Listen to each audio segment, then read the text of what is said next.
morning. How's everybody doing today? Pretty special day. Tell I'm getting older because I'm using glasses now. It's really a tremendous honor for me to be here today, and I want to welcome everybody, friends, ladies and gentlemen, esteemed faculty, honored guests, and most importantly, all the young people that we see out here, the graduates of the Babson College class of 2024. So it's an immense honor and privilege that I stand here before you today, and we celebrate the conclusion of your undergraduate journey here at Babson. First and foremost, each and every one of you deserve a tremendous amount of applause and recognition for achieving this degree. It's a moment that I'm certain will be one of the countless achievements in your lifetime. I stand before you as a member of the graduate class of 1963, a time that probably seems unrecognizable to everybody in here, when the dinosaurs used to walk this campus where the new buildings are today. So I need to come back and try to spend some time, which I will do. But if you can picture it, if you can imagine it, I was once exactly where you are today. It's an exciting time. Embrace what today means, and you have earned this moment. You may not realize it, but being here today means you've learned not only the principles of education and business, but also the courage to take risks and resilience to overcome adversity. Some of you will leave here today thinking you know exactly what you want to do for the future. Some of you will leave here today unsure of what is next, and that is very normal and probably even preferable. Regardless, you should all leave here confident knowing that the lessons you have learned during your time at Babson is the spirit that will drive you forward as you navigate the world beyond this campus. You already have what it takes to achieve greatness. You being here today proves that. Greatness is defined as being the best of who you are, each one of you. I can tell you that you have what it takes repeatedly, but you must believe in yourself. You must believe that in the inner spirit of yourself. You must believe and know that you are exceptional, because each and every one of you are exceptional. However, as you already know, life is not linear. It is complicated and can be unpredictable. The truth is, you can come up with what you believe is a perfect plan, and we've all done that. But as the saying goes, make a plan and God laughs. Life will throw many things in your way, other things that you absolutely have no control over. To be born is to be exposed and live through many different experiences that shape who you become during the course of your life. With each experience, you have choices to make based on your own set of values. What you can control is how you respond to who and what life puts in your path.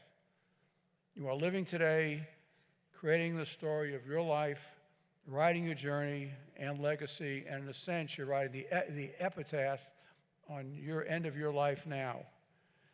Each of you hold an individual set of personal values and purpose that are yours and yours alone. It is your values that will create the stable foundation that will carry you through the many hills and valleys that as you enter the next chapter and chapters of your life. I have 6 key values that drive me both personally and professionally. They are interpreted differently for various scenarios and businesses, but the values always stay the same. Put people first. Give back to others. Respond and listen and respond. Include everyone. Innovate continuously. Lead by example. Whether we intentionally live them out or subconsciously carry them out, our values influence every aspect of our lives, from the way we interact with others to the goals we set for ourselves. Your values and purpose are intertwined and can have a different meaning for each one of us. I want to take this time to briefly share with you what values means to me and how I've used them as my guiding light throughout my first 81 years on earth. The implication is I'll have another 81 years on earth. Yeah, amen. Thank you, brother. Now How you define your values is your choice. But I challenge all of you to identify what they are and carry them with you anywhere and everywhere you go. I lost my dad at age 15, and as painful as that time was, I truly didn't realize the profound impact it would have on me the rest of my life. I was confused and hurt that my father was gone. While there are many distractions my life could have taken after such a tragedy, it was in my mother's resilience that I quickly learned the type of young man that I wanted to be. I watched my mother in Queens, New York in the 1950s learn about business, successfully operate a company that she had no experience in, and it was unexpectedly left to her. At the same time, she was caring for me and my brother and always encouraging us to chase our dreams. My mother took the cards that life dealt her and without any hesitation did everything in her power to keep her and our sons moving in the right direction. During this difficult time, I also experienced the power of community, which we see and feel here today. Community and family, with neighbors, friends, loved ones, rallying around my brother, my mother, and I, ensuring that we had the support to heal and to grow. My mother was extraordinary, but not for what she achieved, rather for who she was at her core. She always said, "You make the right decisions for the right reasons and live with the consequences." She chose to push ahead when it wasn't easy and never sacrificed her beliefs or principles, no matter what the obstacles were she was facing. I watched and absorbed her strength and spirit and wanted to carry it forward with myself. I had no idea what the future held for me, but I knew that I wasn't going to let the present pain define what came next for me. I saw a mountain that I felt impossible to climb, but I wanted to be resilient, find my purpose and values, and get to the other side. As I got older, I was able to reflect and realize that one of the most difficult experiences of my life is what taught me some of the most impactful lessons. I control how I respond to what life hands me. It's up to me to create the opportunities, to take control of what is in front of me, and to make something out of whatever it may be. Fast forward to graduating high school and coming to Babson. Do you possibly think for a nanosecond that I graduated Babson knowing I was going to co-found the Home Depot, living out my dreams of owning sporting businesses and teams, and in turn being able to give back and serve communities just as my mother did? Do you think I knew I was going to be here 61 years later, delivering this commencement speech with the honor of having my name on a building on this incredible campus? Of course not. Even saying it now is truly unbelievable and very humbling to me personally. But what I did leave Babson with were my dreams and my grit and my values that were my foundation for anything that would come next. I graduated thinking I would have to be a perfect career ahead of me, and that would be it. But as life goes on, I was knocked back, I was knocked forward, I was knocked sideways. Think of those little dolls you see sometimes, the football players or soccer players, and knocked around. That's kind of what life did to me. I was fired from my dream job, and my personal life took a number of unexpected turns. And time again, the only thing I could continuously fall back on was what mattered to me, which always dictated how I needed to respond. Every time I felt an unexpected challenge, all I had to do was control what I did next, how I responded to that challenge. In this life, you can take control of your stories or let uncomfortable events define you.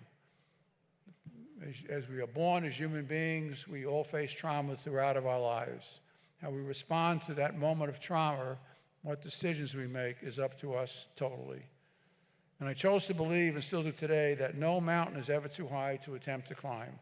It's the process, not the outcome, that we always learn the most. Hence one of my favorite expressions, there is no finish line. I knew what I stood for, what I was capable of, and what I wanted to be. Like my mother showed me, if there is a problem, we find a solution, and if there isn't a solution, we create one. Now I'm very aware that the world is different than it was 61 years ago. But I'm here to tell you that no technology, or any change the world has seen in all these years can replace your values and your resilience. You are going to be running businesses, building nonprofits, having an effect on communities, building your own relationships and families, and shaping the world around you. You hold the keys to the future you live, and the world needs your values-based leadership now more than ever before. 1/3 of the United States' population, 335 million people, are at your age or younger. You're 1/3 of our population. You are 100% of our future. You are 100% of our dreams. It's not pressure. Thank you. It's really not pressure. It is a privilege, an opportunity for you to make the kind of differences I know you all will make. You get to decide what the future will look like. And as the saying goes, you cannot win the game if you don't play the game. You don't have to know everything today, but as you evolve your values and purpose, you will also evolve. A simple quote that I love that holds powerful meaning to me: the mind, once stretched by a new idea, never returns to the original dimensions. Ralph Waldo Emerson. Every single life we have, every experience leaves an impression on us, whether we realize it or not. Who you are today will not be who you are 20 years from today. And in a world filled with noise and distractions and pain and being pulled apart, lots of polarization here in our home country and throughout the world, it is all too easy to lose sight of who you are and what you stand for. Believe in what matters to you and honor that at all costs. If you look around this room, you are surrounded by people who want to see you win, including your fellow classmates. Your goals may be completely different than the person sitting next to you, but always remember that your pursuit is not a solo journey. Robert Waldinger, a dear friend of mine and Harvard professor, recently published a book called The Good Life: Lessons from the World's Longest Longitudinal Study in the History of Happiness, The book is based on a nearly 100-year study to better understand who are the happiest, who stay the healthiest as they grow old, and who live the longest. The findings revealed who are the happiest and the healthiest are those who had the warmest, closest connections with other human beings, authentic bonds with people who live within their authentic inner circle of family of love and extended family of love, and a connection to serving a broader sense of humanity. It is not me versus you or us versus them in the game of life. It is through collaboration and community that we achieve greatness. We choose and manage what's important to us as individuals, but it's with others that we expand to our greatest potential, and the best of humanity shines when we work together. You see, it's easy to relish in the extraordinary moments of life, but it's imperative that you also find peace and joy in the simple moments. Nourish yourself and your relationships, as there's no success without balance and inner peace. Your body is your vessel, and your mind is your sanctuary. You must take care of them both. The beauty of finding balance in what makes your soul happy as you chase your dreams is much more than an important destination. Balance is work, is health, is family, is relationships, and fun. It's a delicate needle that you must learn to thread as you evolve. Always remember, this is not just about what you achieve, but who you become along the way. You don't have to be a CEO or a founder of a company to make an impact or create change. We all have influence in this life, and you never know who is watching. The foundation of what my heart believes is right, how important community is to me, the desire to serve others, and my passion for finding solutions to problems is what has allowed me to create successful businesses, operate sports teams, and run ranches in Montana. It motivated me to take on the PGA Tour Superstores when I was on the brink of bankruptcy and turn into become the largest golf retailer in the United States and really throughout the world, buy the Atlanta Falcons when the Falcons couldn't sell tickets, and to take a leap of faith and bring professional men's soccer to Atlanta in the form of Atlanta United, team which now holds all attendance records in the history of Major League Soccer. These opportunities came after decades of hard work and setbacks. And after the success of Home Depot, I was motivated to climb greater mountains. I embraced challenges. The execution may be different, but the values are the same solid ground in which they all stand on. You are responsible for finding what makes you whole. And once you do, honor that and protect that. It's about asking yourself the tough questions. What matters most to me? What am I willing to stand up for? What principles do I refuse to compromise on? These questions may not have easy answers, but they are crucial in shaping the direction of your lives. I urge you today on the journey of identifying your values, who you want to be, what kind of businesses you want to operate, what kind of mark you want to make on this world. I know that many of you, some of you, maybe all of you, will be delivering commencement addresses at some point and reflecting on your story that is unique to only you on an individual basis. I stand before you today carrying the spirit and legacy that my mother and my father instilled in me. I created my story through hard work, personal values, and a community of support, all things that you already have with you here today. Your story is already exceptional. Now it's time to create more exciting chapters in your own books. So go forth with courage, with conviction, and with your core values as your guiding star. I want to leave you with a quote by an ancient philosopher, Hillel, that I've carried with me for decades and try to implement daily in my life. If I'm not for myself, who will be for me? If I'm only for myself, what am I? And if not now, when? If I'm only for myself, who will be for me? If I'm only for myself, what am I? And if not now, when? I encourage you to be thoughtful on how you spend your time and find your why in your purpose of your existence on earth as you continue your journey. And most importantly, don't forget to have a lot of fun along the way. I'm sure you have, and you will continue to do so. So for me, it's an honor to be asked to share some time with you today, and I appreciate the time you're giving me. I know you're anxious to get on with this and get your degrees and visit with your family. Thank you for having me. Congratulations to the Babson College class of '94. God bless you all. Thank you. Thank you so much.